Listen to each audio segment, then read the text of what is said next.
Welcome to the Catalyst for Growth podcast, a place where we talk about everything under the sun regarding the journey of the professional salesperson. Welcome the hosts for the C4G Sales Professional Enrichment Podcast, Kevin Burwald and John Kailunas II. Take it away, boys. Welcome to the C4G podcast. This is John Kailunas II. Today, I'm honored to have my son, John Kailunas III. We'll call him Trey today. That's his nickname. We're going to talk about the Championship Series. It's a series dedicated to exploring and understanding the multifaceted nature of becoming a champion.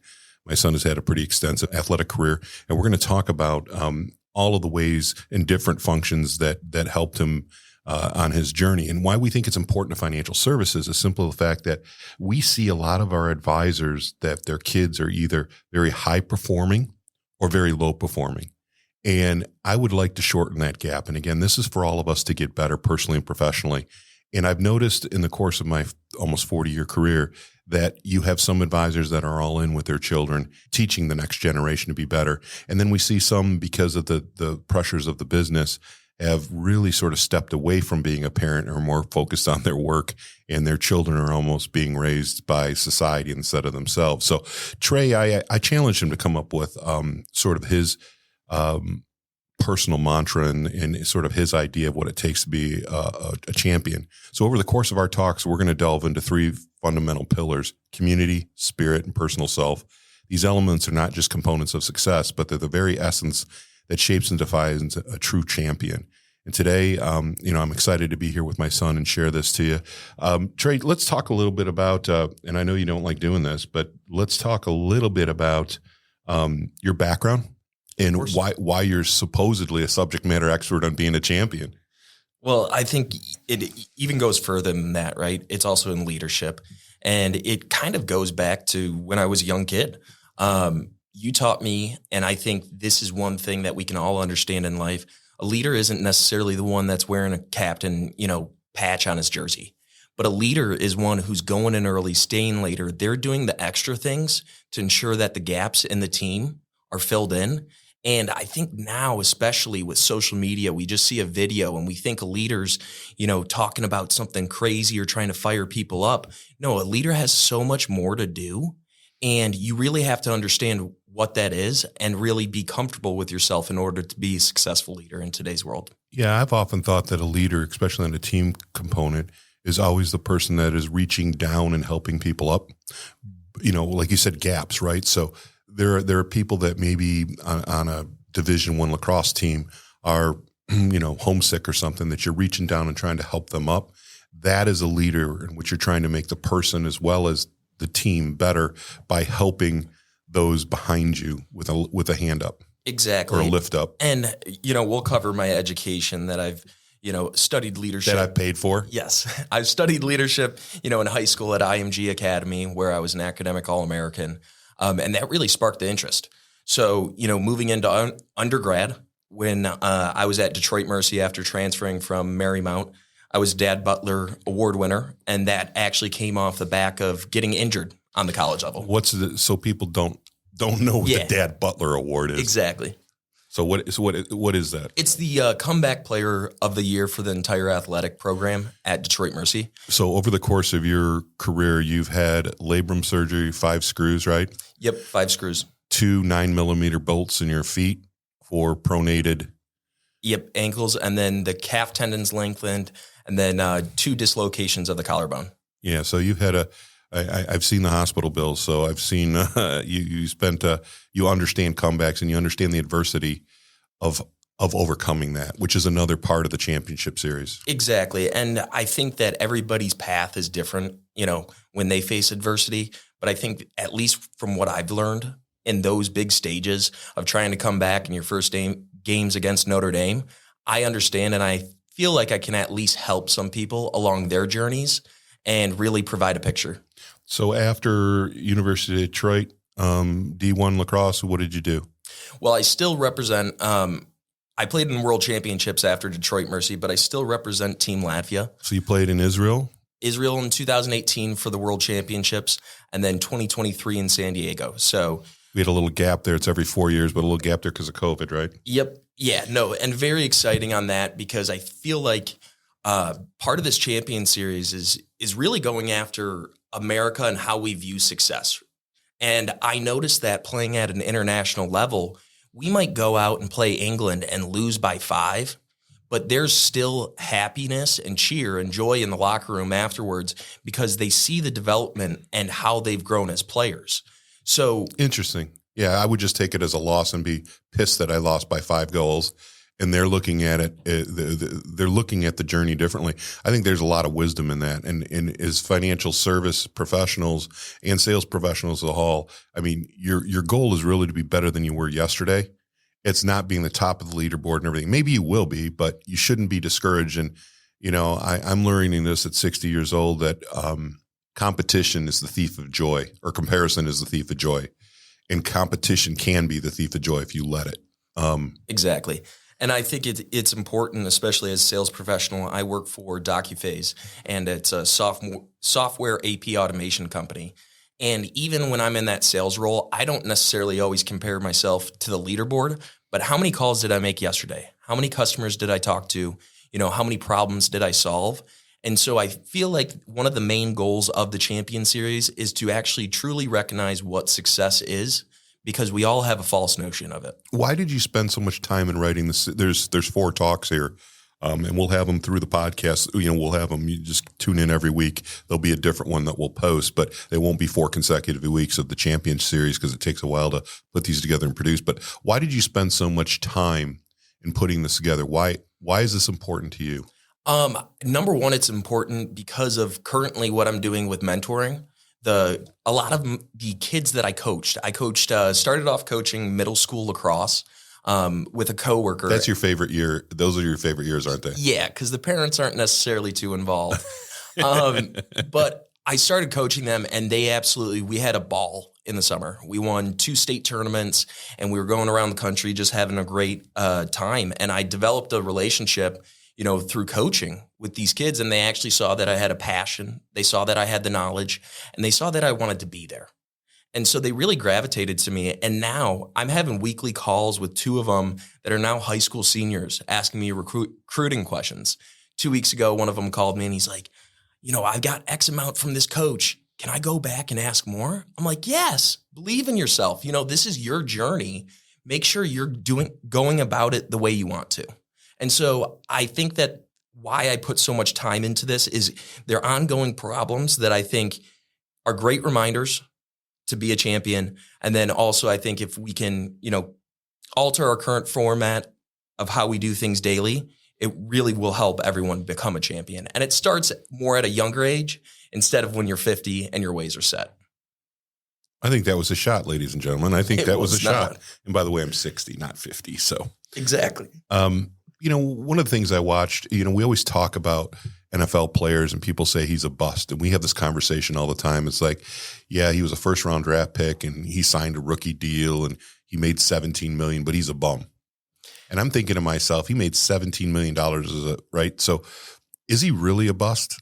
Or did he just not work well in the NFL? You know, he did everything that right. And I sort of look at your career that way too. You know, you didn't get a ton of playing time. But the time you did, I mean, you were a great teammate. You loved playing. You've taken principles to form your life and to move on with your career and what you're doing as an adult from a lot of the principles you learned as a child. And people would say, oh, you know, Trey, you didn't get a lot of playing time, but you played against Notre Dame and Utah and Air Force and Michigan, and you played against all of that. Is that reframing your success and your journey part of the championship, sir? Or is it you just want to help? I mean, you didn't really have anybody to help you in your lacrosse journey because I didn't know anything about lacrosse. I knew about athletics and how to help you, right? And how to become a leader, but I didn't know anything about it. So why are you framing things like this? Yeah, and I think it actually goes back to 2018. So that was the summer I was training. I love it when I talk to younger people. 2018, like it's a long time ago. No, 2018 World Championships. And I just came off of the first year at Detroit Mercy. And when I was transferring in there, I had a labrum surgery. So that first year was kind of a wash with injury. There were a few games where I just dressed just in a jersey. But then we were at the World Championships. It was after Mexico. We played Mexico right before the opening ceremonies and had a great hit. Actually won an award for the biggest hit of the game. That was a beautiful hit. And that kid's still seeing stars. he went to Tufts too. Good school. Yeah. But so the second half, I was throwing a rap check and dislocated that collarbone. And that, at that moment when I was at the hospital by myself, I was with two coaches that didn't speak Hebrew. So it was a little difficult. But I walked up to you and I broke down emotionally because at that moment of just looking at it through wins and losses, I thought I completely screwed up and didn't experience success. And when you hugged me and you looked at me, with tears falling down my face, you said, you realize we wouldn't be here without you. So you've changed, so many different perspectives because the entire family has now come to Israel. You guys visited, the Holy Land. You were able to see a lot of incredible things. And I realized that, okay, maybe I've got to check myself about what success truly is and understand it instead of just thinking it's black and white, right? Yeah, I don't think success is black and white. I used to think it was X amount of dollars or being number one in the company or building I had all these different definitions. And now I think what the definition of success is for me at 60 is that my adult children want to spend time with me. I like that. Because you think about it, I know so many brokers that don't talk to their kids or their kids are an absolute mess because they've been kids of privilege or there's been absentee parents and the kids have sort of raised themselves and they're a hot mess. So let's talk a little bit about, the backbone of a champion, the community. Let's talk a little bit about that, just understanding the role of a champion in a community. Yeah, I think that really the pillar of community in champion is there's a lot of responsibility. 50%, I think, is about the person itself, and then 50 is about the community, right? So that 50% is, will a champion reach out to others in their sphere? Well, let's take a step back here. How do you define community? Is it the community of the team, the school? Is it the 6 blocks around your residence? What is community when you're young? Is it your student class? What is it? Or is it all of it? That's fair. A community is one that you're going to personally interact with. So it can be family members, it can be team members, it can be coworkers. Okay. Everybody has a different community. I think mine's actually kind of big, just because of the different teams I played on, and all the advisors that I have great relationships with through Regal. Well, you have a very eclectic background, and there's people coming in and out of our house and our lives all because of you from lacrosse, from all over the world, and then your business acumen, and it's pretty amazing the network of people you have. So, I guess when you get older, community would be your network. Yeah. Okay. So why? Let's talk about that. Yeah, I think it's always great because when I talk about my mentors in life, I consider yourself as one of them. But then I almost look at Regal advisors. I look at Uncle Randy, who he's an incredible individual, but different path in life. He's a master electrician. You're a financial advisor, but he's always been there through every step of the way. There's been a lot of adversity I face, and I reach out to him, and I get wise words. And it might just be... Which just completely amazes me. You get wise words from Uncle Randy. Yeah, it could just be keep trucking. But, I looked at the other podcast guests. I saw Lee Coles on there. He's another mentor of mine. Brian Yarch, he's come out to my different games. Don Carlson, he's going to be on the podcast. Kevin Burwell. All of those guys, guys have provided me wisdom and a lot of advice. And thankfully, you knocked it into my head when I was younger to actually listen to that advice. Because I think that there's a lot of advice that flows in and out, and people don't take a second to digest that. I think there's wisdom to be learned from anybody if you're smart enough to just stop and listen. Well, it's like... I don't care if it's a homeless person or if it's, it doesn't matter. There's the people, you can learn from their journey if you're observant, if you're present, and you're willing to look past things and into things, if that makes sense. I think it does. Past things and into things. When I was hunting in Africa, I'll never forget, I was watching the tribemen, the trackers, right? And we're looking for the animals, and he's like, you've got to look through the foliage. And I'm like, what do you mean? He goes, it's right there. And all I can see is a bush. And he's like, it's right there. And he's getting so frustrated with me. And finally, I started training and focusing my eyes to look through the underbrush. And I could clearly see it. I mean, I could see the entire animal. And I'm like, how did I miss it? It's only a 2,000-pound animal. How can I miss the thing hiding in the bush? But I saw the bush. I didn't see. And I think a lot of people see just the bush and move on. They don't look deeper into it. So I think you got to look in and not at things. Especially when everybody is now on social media and they think that a social media profile accurately describes someone, right? That's the bush right there. Comparison's a thief of joy. So you look at somebody who you graduated with, if you're a young man or lady, and you look at, they're doing this, they're doing that, I mean, we're in a rented studio today. I mean, it's not a studio. We own. You can rent the interior of a plane and take pictures like you're flying private, right? Exactly. And I think a lot of people, they believe what they see and they don't look deeper. I agree. And I think another important aspect of community is community helps you keep grounded and stay grounded. Because I know over the years, there's been plenty of people in the office, even if after a big game or anything, I walk in, for instance, the refs. And I say the referees, and my dad is starting to smile because when I was growing up, I did not necessarily have the greatest respect towards referees.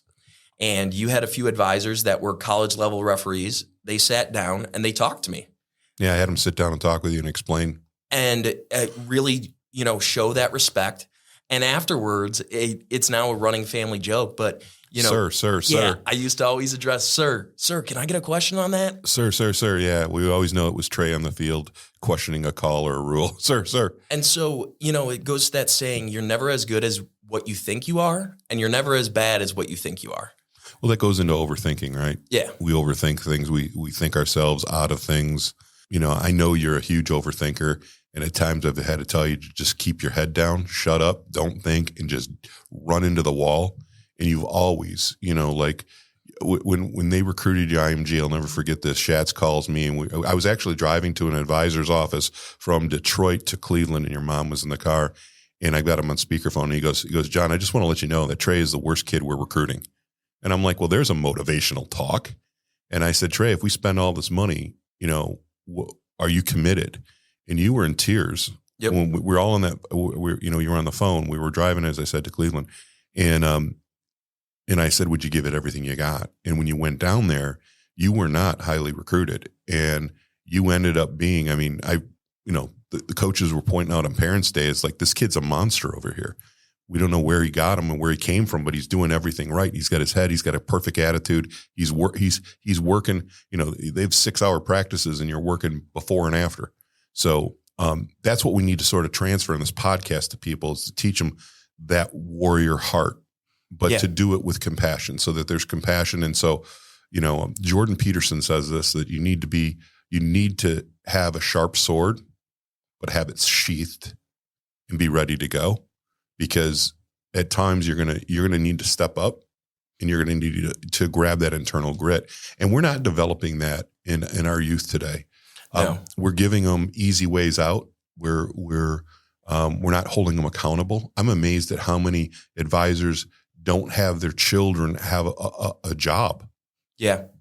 And I think it's, you mentioned Jordan Peterson, and I also have a talk about, being a monster on the field and then a gentleman off of it. And it's funny you mentioned that, because I would always have a goal for each game in high school, whether it was ground balls, cause turnovers. But another goal I had was always to get a hit, and then after the game, go up to the stands and show mom love.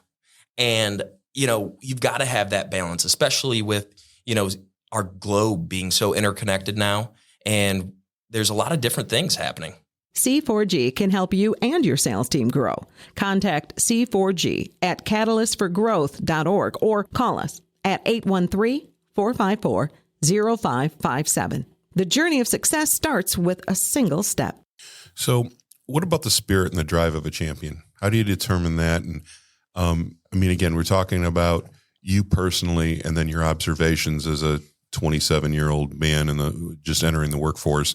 And you get a unique perspective at 27, because you can see upward. You can see people that have helped you that you've mentioned already in the podcast. And then you can see downward. You can see the next 2-3 generations, because you've coached them. And I've watched some of these kids. They don't play with a lot of heart. They don't have that passion. So let's talk a little bit about that inner drive.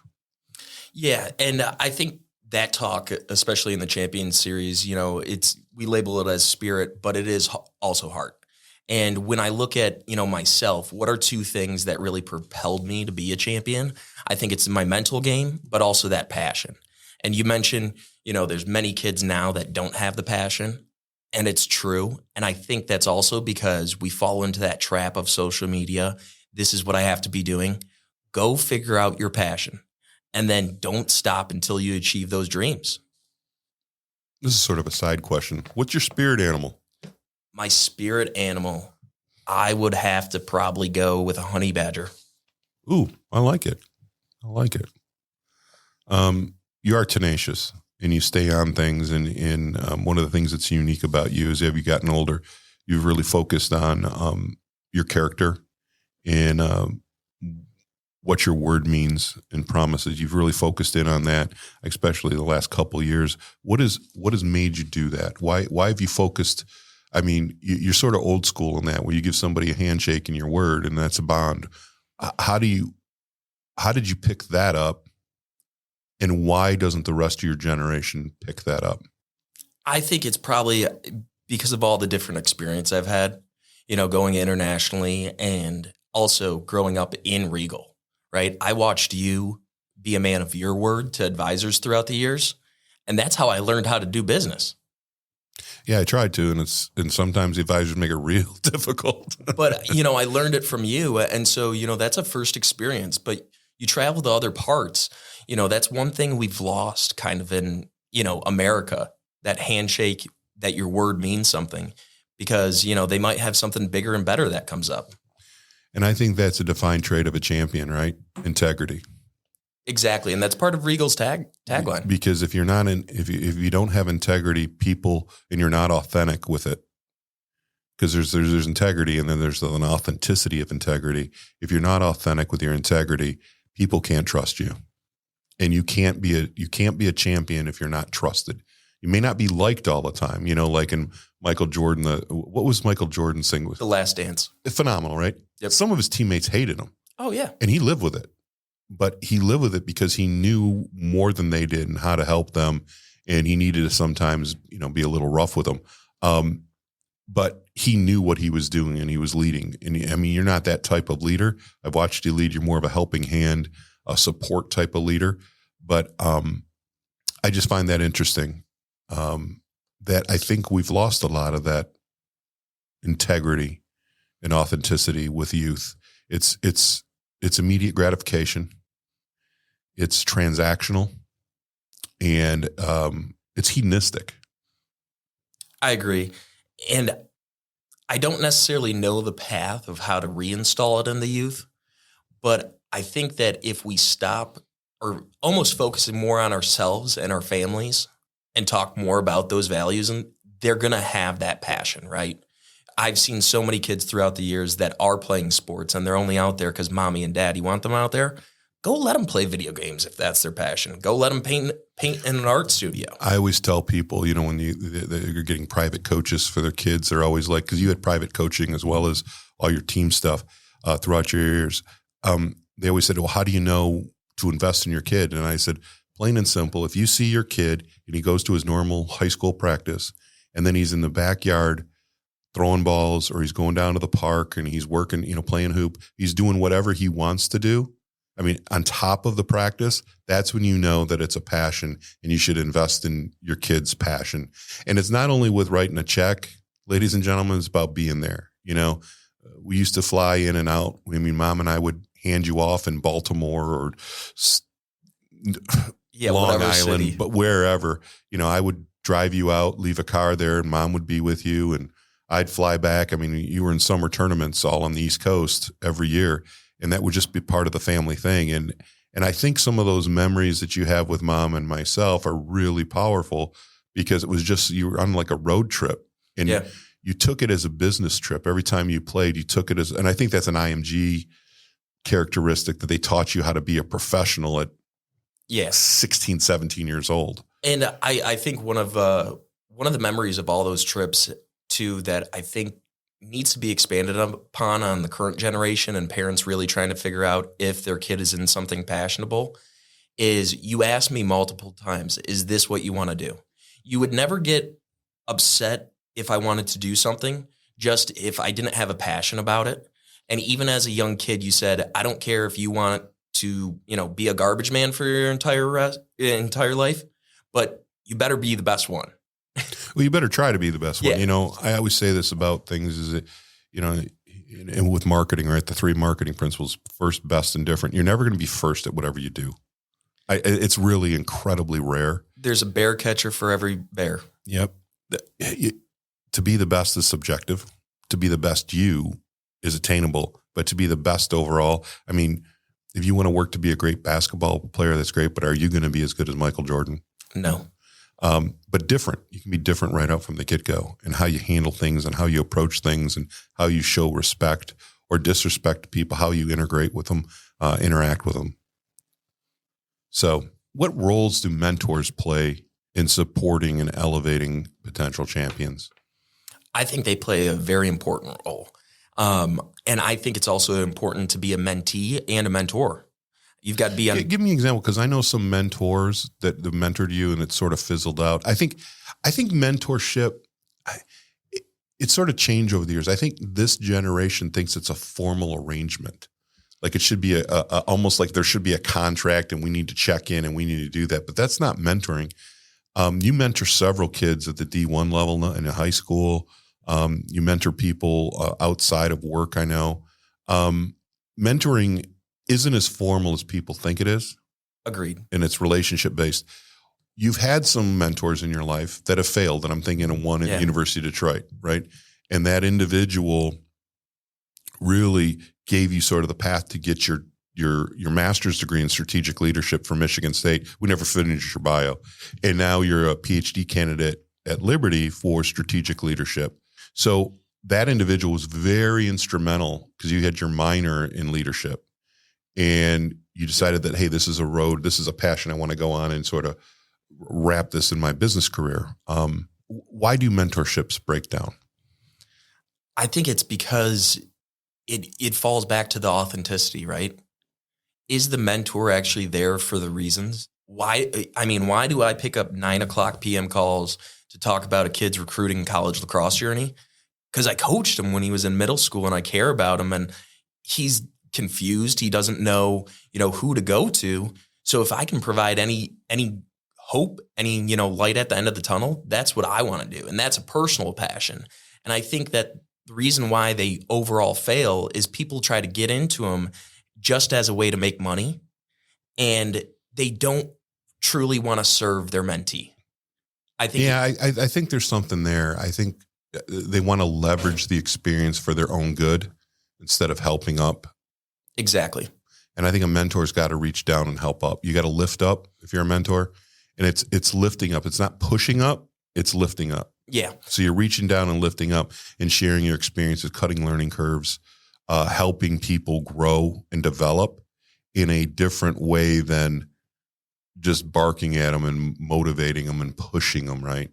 Yeah, and I think that's also putting some power in their hands, right? So for all of the mentees that I work with in lacrosse. Well, that's why I'm saying lift up, because they got to reach their hand up. Exactly. To be lifted up. It's got to be a shared partnership. To be pushed up, you just need to, the tush push, right?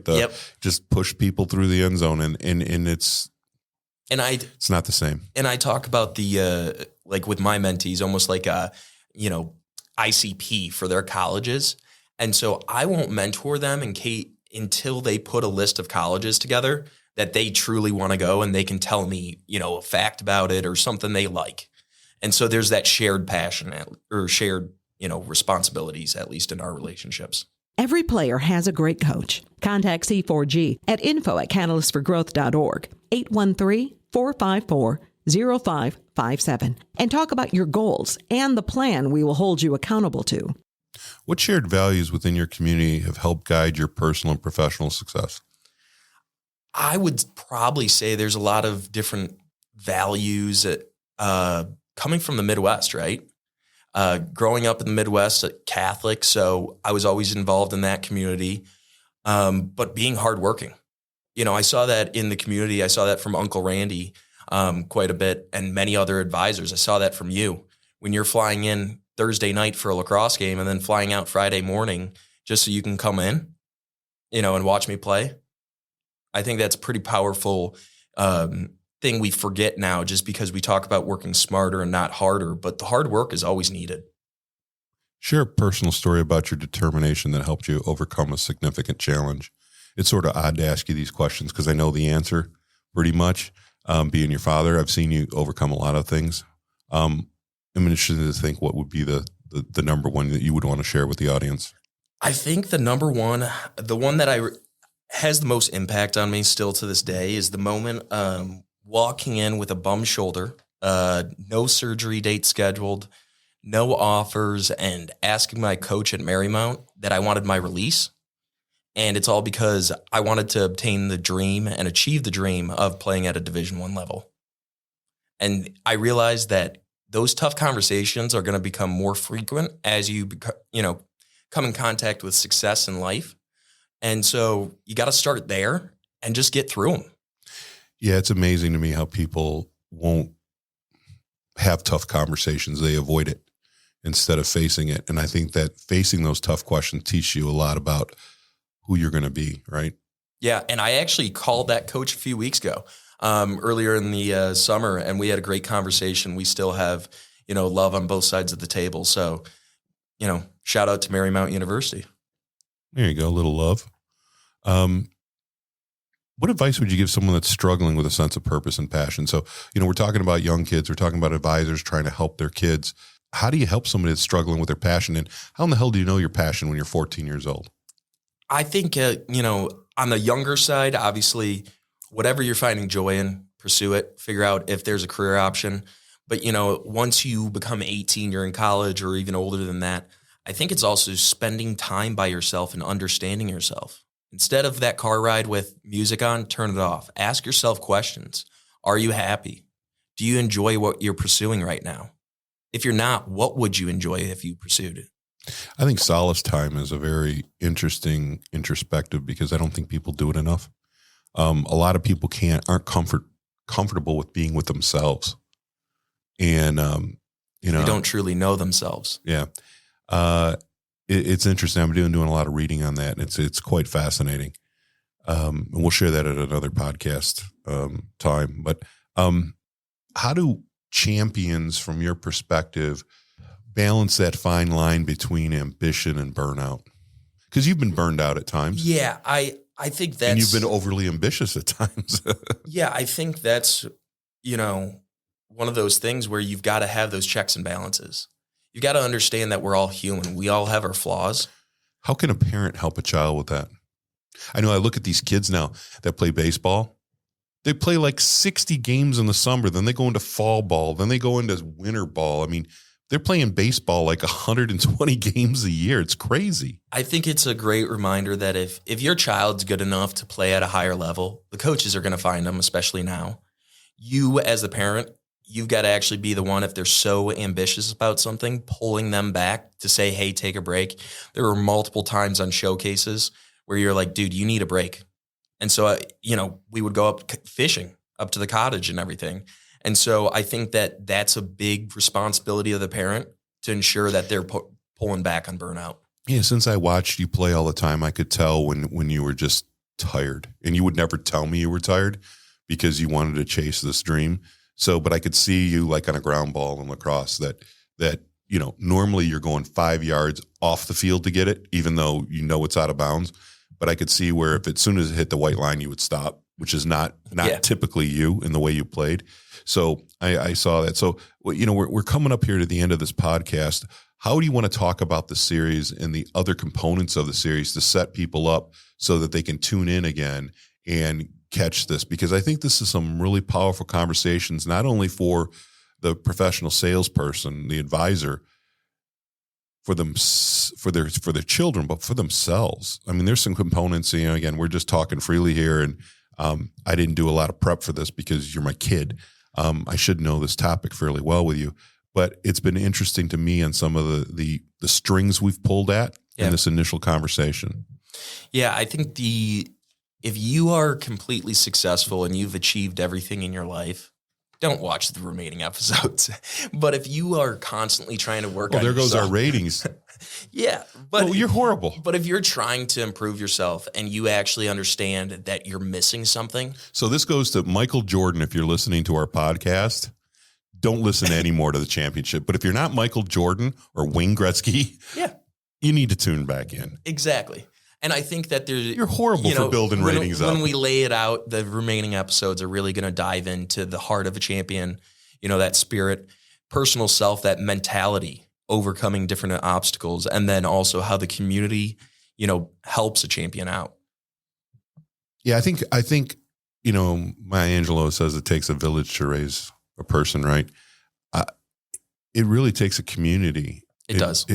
To help. I mean, you've listed people early, from Lee Cole to Kevin Burwell, Don Carlson to Brian Yarch. I mean, all these people that helped, and you've pulled principles right from them. Yep. I think it's important for all of us to take a look at people around us and how we can lift them up. Again, not push them, but lift them up, and how we can authentically help them achieve what they want to do. It may not be the goal that you have, because everyone's goal is, personal and to their own, but it will help the community out overall, which means you'll get benefits from. I truly believe the more you give, the more you get. I agree. And the last thing I really want to add is kind of the champion challenge of this episode, right? So, we have a champion challenge? Yeah. I didn't read that in the notes. So whether you're learning Spanish, you're doing a yard project, or whatever it is, after reading the episode, try to get 1% better on that topic or that project for the next month. So you're going to give me a Spanish vocab word now? No. We were just bird hunting in Bolivia, and I was so surprised that my son could actually help us with Spanish. He's like, I got this. And I'm looking at him like, when the hell did you learn Spanish? And you have a working, I mean, you're starting to be proficient. And I was really surprised. I was like, holy moly. A new skill that you had developed that I wasn't aware of. And thank God you did, because otherwise, what did you tell everybody? What did you tell me to learn in Spanish? I said the only thing you need to learn is lo siento. And what does that mean for the audience? I'm sorry. Not can I order a beer, where the restroom is, or how much does this cost? Just I'm sorry. That's great. And that's, I guess, to turn this back into a champion, champions realize that they're vulnerable. They realize that they make mistakes. Our goal is to help you get better, better than you were yesterday. The Navy SEALs always have a thing that the easiest day was yesterday. You're trying to get better than you were yesterday every day. And if you can reach down and help your children do that, or other people's children, within the confines of the law, within the confines of the law. But if you want to, that's what this is about. So, we appreciate you listening to the C4G podcast. We're going to have more of these. Trey, what are a couple of the other sessions that we're going to be cutting in the future here on the championship series? Yeah, we're going to dive more into that heart and spirit topic. We're also going to dive more into the personal self, that mentally challenging, what it's like facing adversity, and then also talking about the monster on the field and being a gentleman off of it. I think I'm going to love that one. So again, stay tuned to the Catalyst for Growth podcast. We have new episodes coming out every week. We're excited to have you listening and spend time with you. If you have any ideas or comments, you can please contact us at catalystforgrowth.org. We'd love to have you maybe even on a podcast if you've got a great topic you want to share with the professional sales environment. Specifically, we work with a lot of financial service reps, but all of these principles are transferable, especially this is transferable to any walk of life or any type of occupation, to help your children become better individuals, people, and eventually champions. Thank you for listening. Thank you. Hey, thank you for your time today. We will have another content-packed session posted next week. Please check our website, catalystforgrowth.org, for our legal disclosures on the bottom of our homepage, if you're into that sort of thing.